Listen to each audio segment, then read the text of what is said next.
Lesser-known aspects of World War I that often aren't covered in school.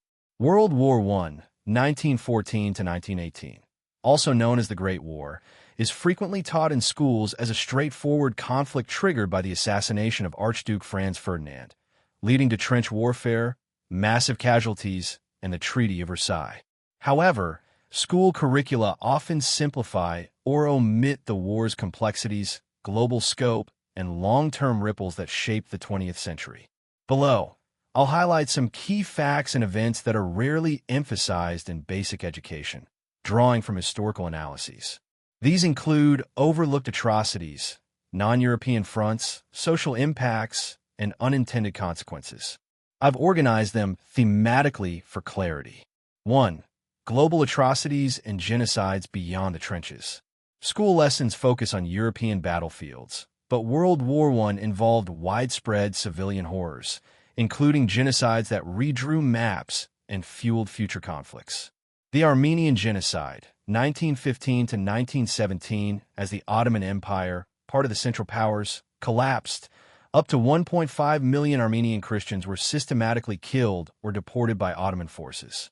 This was partly driven by fears of Armenian collaboration with Russia, but it was a premeditated ethnic cleansing. It's often sidelined in Western education because it occurred on the Eastern Front and wasn't directly tied to major Allied powers, yet it set precedents for 20th century genocides. The Assyrian and Greek genocides. Alongside Armenians, hundreds of thousands of Assyrians and Greeks faced massacres and forced marches in the Ottoman Empire, totaling over 1 million deaths. These events contributed to the empire's dissolution but are rarely mentioned, as they complicate the narrative of World War I as a European war. Belgian and French civilian atrocities. German troops executed thousands of civilians in occupied Belgium and northern France, e.g., the Rape of Belgium, using villages as human shields and destroying cultural sites.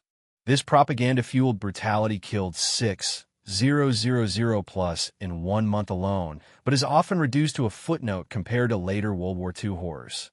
2. Non-Western fronts and colonial exploitation. World War I wasn't just Europe. Colonies worldwide were dragged in, with troops from Africa, Asia, and the Middle East fighting for empires that oppressed them. African theaters. Over 2 million Africans served as soldiers or laborers for Britain, France, and Germany. Battles in East Africa, e.g., against German colonial forces led by Paul von Lettow-Vorbeck, lasted until 1918, causing famine and disease that killed 750,000 plus Africans, more than many European battle deaths. This is overlooked because U.S.-centric curricula ignore imperial rivalries in Africa.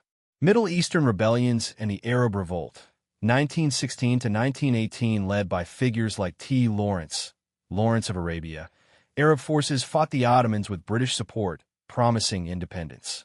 However, the secret Sykes-Picot Agreement, 1916, divided the region between Britain and France, betraying Arab allies and creating artificial borders that still cause instability today, e.g., in Iraq and Syria. School histories often romanticize Lawrence without the betrayal context. Indian and Asian contributions. Over 1.3 million Indians fought for Britain, with 74,000 deaths, but faced racism and unequal pay. Japan's brief alliance with the Allies allowed it to seize German Pacific colonies, foreshadowing its World War II expansion, rarely connected in lessons. 3. Technological and medical horrors with lasting impacts. Innovations like